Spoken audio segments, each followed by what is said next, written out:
Shalom, apa kabar saudaraku sekalian? Hari ini kita akan bersama-sama merenungkan saat seseorang, saudaraku sekalian, mengalami perjumpaan dengan Tuhan, menerima keselamatan,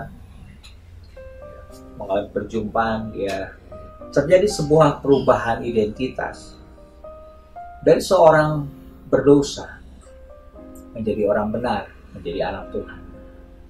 Terjadi perubahan identitas. Kita pernah belajar bahwa dosa bukan hanya sekedar tingkah laku atau perbuatan, tapi keseluruhan natur manusia memang orang berdosa.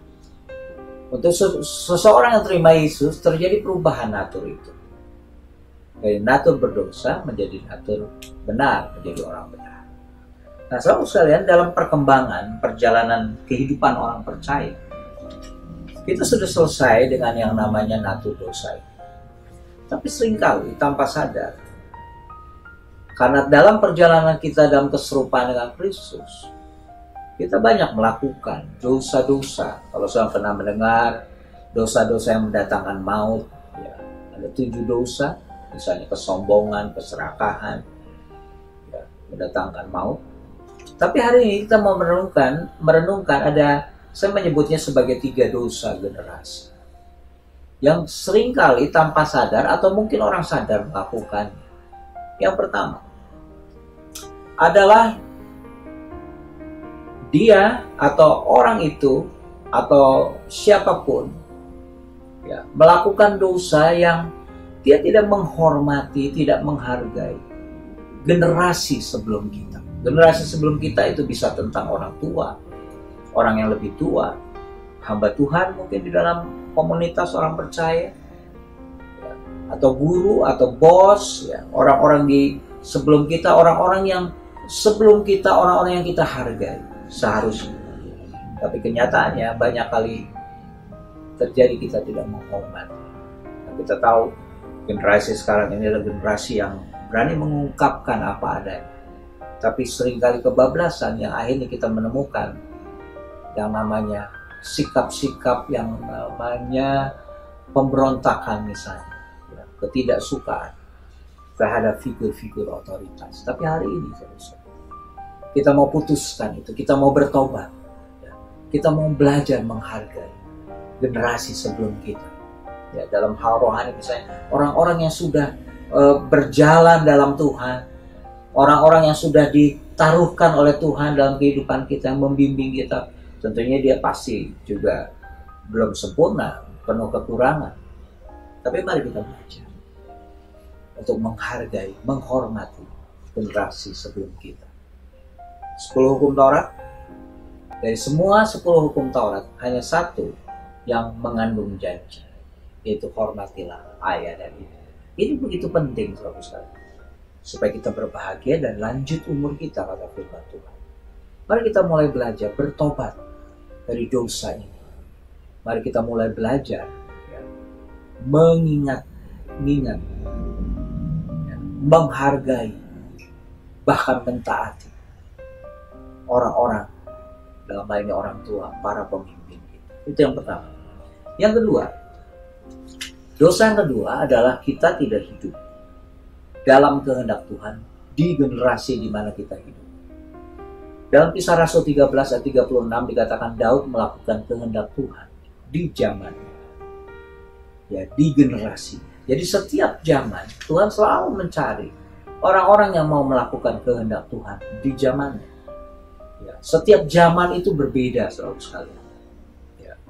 Mungkin dulu kita memberitakan Injil lebih banyak langsung atau lewat KKR besar. Sekarang kita bisa lakukan lewat media sosial. Sekarang digital bisa dipakai untuk memberitakan kebenaran. Berbeda. Dalam hal penekanan kebenaran pun setiap generasi mungkin berbeda. Tapi mari kita belajar untuk kita hidup melakukan kehendak Tuhan di zaman kita. PR kita adalah tanya sama Tuhan, sebenarnya apa kehendak Tuhan. Mungkin secara umum Tuhan mau kita jadi saksi, menjadi garam dan terang, menjadi surat yang terbuka, menjadi berkat bagi banyak orang. Nah, kita sudah tahu menjadi berkat, garam, tapi dalam hal apa? Dalam bidang apa? Karena setiap kita unik untuk menggarami, untuk menerangi generasi ini sesuai dengan keunikan kita masing-masing. Terus yang ketiga, saudara-saudara, dosa yang ketiga adalah dosa di mana kita tidak menyiapkan generasi sesudah kita. Ada banyak orang asik dengan generasinya, ya, tapi dia lupa dia punya tugas untuk mencetak, untuk menyiapkan generasi kita sesudah kita. Apakah anak kita, anak rohani kita, orang-orang yang kita bina, kita perlu siapkan untuk menggarami, untuk menerangi generasi berikutnya. Mari kita mulai, saudara. Karena Yesus berkata, bukan kamu yang memilih aku, tapi akulah yang memilih kamu, dan aku telah menetapkan supaya kamu pergi, kata Alkitab, menghasilkan buah. Dan buahnya itu tetap. Nah, buah di sini berbicara tentang orang-orang atau generasi yang di bawah kita, di sekitar kita, untuk disiapkan untuk menjadi berkat di setiap generasi, terutama generasi berikutnya. Bapak sekalian, yang pertama, bertobatlah dari pemberontakan, dari sikap tidak hormat. Yang namanya hormat bicara sikap hati, ketaatan adalah soal tindakan.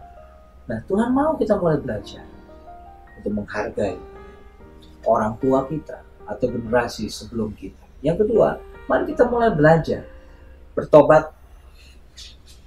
Ya, kita minta supaya kita tahu tujuan hidup kita, terutama apa yang Tuhan sedang kerjakan di generasi. Ya. Yang ketiga, biar kita siapkan. Jadi mulai kita siapkan 10 tahun, 20 tahun ke depan. Anak-anak kita secara kandung, cucu kita misalnya, kalau sudah punya cucu, atau anak-anak rohani, atau orang-orang yang kita bimbing, disiapkan untuk siap menjadi berkat di generasi yang berikutnya. Tuhan menolong kita, dan biar kita berubah, mengubah dari dosa menjadi berkat, dari dosa generasi menjadi berkat bagi generasi. Tuhan memberkati. Tuhan menolong kami supaya kami bertobat. Pertobatan pertama setelah kami menerima Yesus, mengakui salah dosa kami, mengakui natur kami yang berdosa. Tapi hari ini ampuni kami, seringkali kami tidak menyadari, kami tidak menghargai dan menghormati, apalagi mentaati orang tua atau generasi sebelum kami. Bahkan kami asik dengan diri kami, yang kadang-kadang kami tidak tahu Tuhan sudah kerjakan apa di generasi. Dan Tuhan tolong kami juga supaya kami menyiapkan generasi berikutnya. Dan kami tahu Tuhan setiap zaman Tuhan selalu mencari. Tuhan pakai kami. Biar Tuhan temukan kami. Bahkan Tuhan pakai kami menjadi orang-orang hidup dalam generasinya, melakukan kehendak Tuhan generasi kami. Bahkan kami menyiapkan anak kami, keluarga kami, cucu, orang-orang yang kami bina, anak-anak rohani kami, untuk generasi berikutnya. Terima kasih Tuhan, dalam nama Tuhan Yesus. Haleluya. Amin. Tuhan memberkati.